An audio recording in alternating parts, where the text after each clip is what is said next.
A Kansas City, Kansas woman says enough is enough as her home has become a revolving door for young children who deserve better. This great aunt currently has custody for the third time, and this time she wants to keep them permanently. It's a story you'll only see on KCTV5. Here's our investigative reporter, Angie Racono.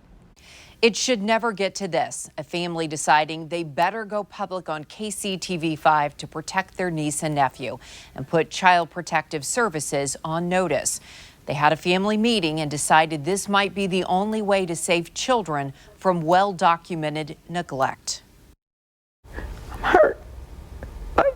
I'm hurt. It's gotten to this, a family turning to KCTV5 for help. I need to go public. Her little niece and nephew have been neglected. Has she lived at the same address? It's well documented. 3 children found living in an apartment filled with piles of trash. We know a 911 call led police to the complex because KCTV5 reported it. The filthy conditions unnerving. A 3-, 4-, and 5-year-old with special needs were left alone.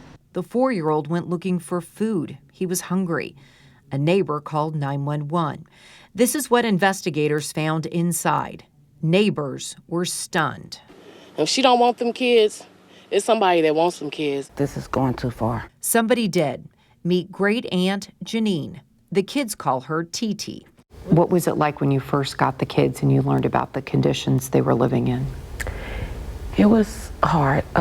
They was always wanting food, like they were always hungry, like they had to have food because they didn't know when they were going to eat again. They weren't used to baths and stuff like that. They were pretty dirty. There's more. It's in paperwork. Here's what officers reported on scene. Inside the kitchen was a burnt-up stove. Perhaps the kids tried to cook food. A fridge with nothing but moldy carrots. Several pans with rotted food on the floor. Other reports reveal bruising and scars on the children. They want the mother to get chance after chance after chance. This cousin wants her identity concealed. My oldest cousin, he's not potty trained.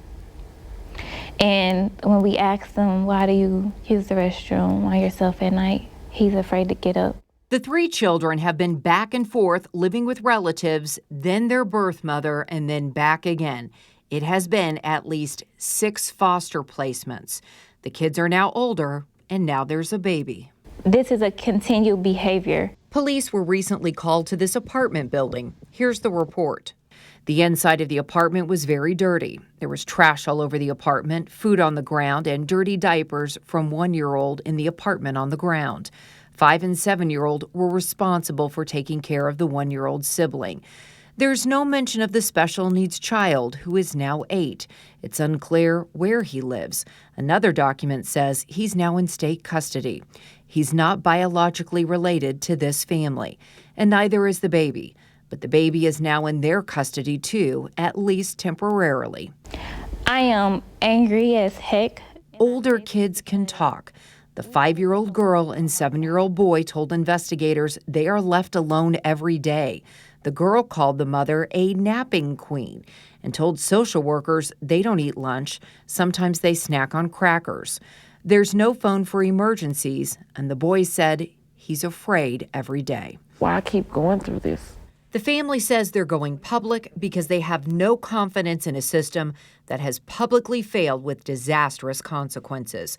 And they don't want their little niece and nephew to be next. Heather Jones called police to this house. They remember 2 local heartbreaking cases.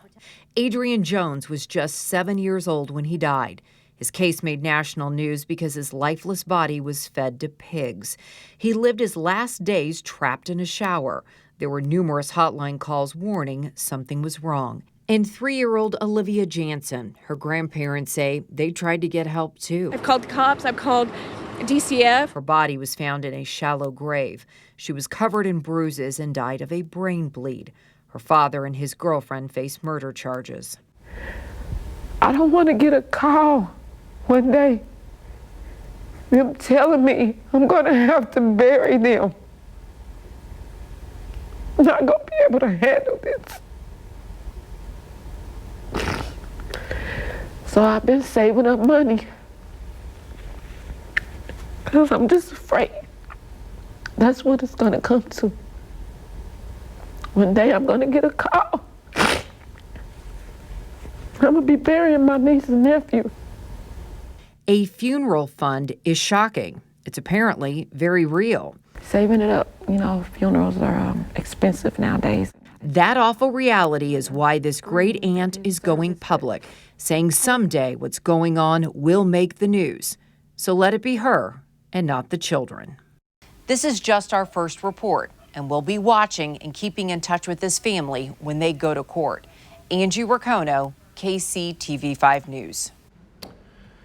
We contacted the Kansas Department for Children and Families as part of this investigation. A spokesperson says they can't share information about a specific case, and they work with partners to make the best possible decision for children.